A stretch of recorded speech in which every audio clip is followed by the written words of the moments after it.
Hi everyone, my self advocate Mahendra है। आज हम बात करने जा रहे हैं एग्रीमेंट को लेके।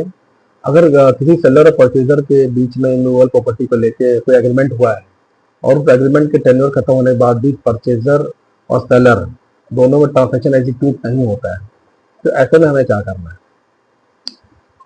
फर्स्ट ऑफ ऑल, जो एग्रीमेंट हुआ है उसमें सारी चीजें नियम शर्तें क्लियरली मेंशन होना चाहिए। उस प्रॉपर्टी की वैल्यू, प्रॉपर्टी सर्किल रेट उसके अकॉर्डिंग क्लियरली मेंशन होना चाहिए।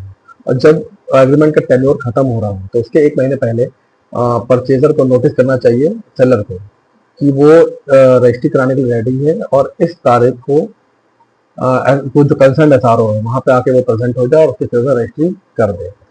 मगर हाँ, एक चीज ध्यान रखने वाले, इस नोटिस में उसको हर चीज क्लियरली मेंशन करना पड़ेगा कि उसने कितना पेमेंट कर दिया है, कितना पेमेंट पेंडिंग है, पेमेंट किस माध्यम से किया, वो नोटिस में हर एक चीज मेंशन करना पड़ेगा।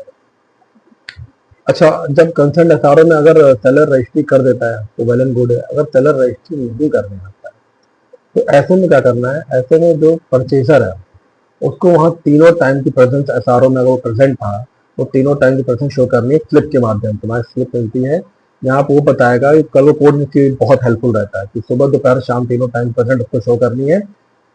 और उसके बाद वो स्लिप लेके और डॉक्यूमेंट्स के सारे एडिशनल डॉक्यूमेंट जो होते हैं, चाहे डीड हो, चाहे वो खसरा खतौनी हो, चाहे वो रेवेन्यू रिकॉर्ड, जितने भी डॉक्यूमेंट्स हैं वो दीवानी कोर्ट पर जाना है और एक एक्सपर्टाइज लॉयर को हायर करना है और उसको सारे डॉक्यूमेंट्स हैंड ओवर करने हैं।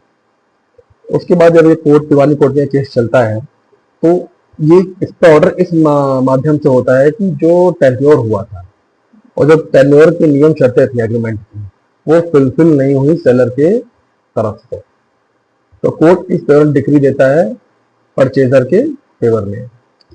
और जब वो परचेजर फेवर डिक्री देता है तो इसमें दो कॉल होती है, या तो कंपनसेट होता है या तो परचेजर फेवर में टाइम देता है कि इतने टाइम में जो सेलर होता है वो परचेजर के फेवर में रजिस्ट्री एग्जीक्यूट कर देगा।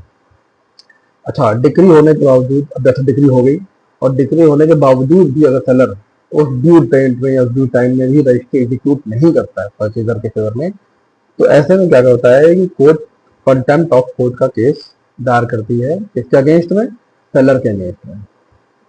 और सेकंड, एक अधिकारी हायर करती है और उसके थ्रू, अधिकारी अपॉइंट करती है और उसके थ्रू एग्जीक्यूट करती है किसके फेवर में? परचेजर के फेवर में, अलॉन्ग विद कंपनसेशन। अच्छा, अब ये तो बात हो गई कि डिक्री हो गई और परचेजर के फेवर में एग्जीक्यूट हो गई। मेन बात ये जानने वाला है कि ये पूरा केस किस सेक्शन में फाइल होता है। ये केस जो होता है section 10 to 19 of the registration act में ये पूरा केस चलता है। इस केस में बहुत सारे जजमेंट्स हैं जिस पर अनरजिस्टर्ड डॉक्यूमेंट भी जजमेंट है और रजिस्टर्ड डॉक्यूमेंट जजमेंट है।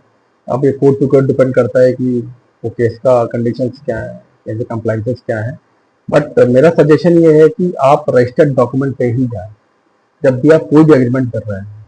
जब वो अगर मूवेबल प्रॉपर्टी का है या मूवेबल प्रॉपर्टी का है या कोई भी ऐसा एग्रीमेंट है जो आगे चल के आपको लिए बहुत प्रॉब्लमेटिक हो सकता है, आपको मालूम है ये चीज़ों की रिस्की है, तो ऐसे में आपको रजिस्टर्ड एग्रीमेंट की तरफ ही जाना चाहिए। वो कहीं ना कहीं बहुत हेल्पफुल होता है। तो ये आज बात होगी एग्रीमेंट को लेके। अगर इसके बारे में कोई भी आपके क्वेश्चंस हैं या कुछ भी आपको जानना है तो कमेंट सेक्शन में मेंशन कर सकते हैं। ऐसी वीडियोस को देखने के लिए, समझने के लिए और आगे भी मैं बहुत सारी ऐसी वीडियोस लाऊंगा। तब तक के लिए आप मुझे लाइक करिए, सब्सक्राइब करिए, मैं आगे ऐसी और वीडियोस लाता रहूँगा। तो नमस्कार।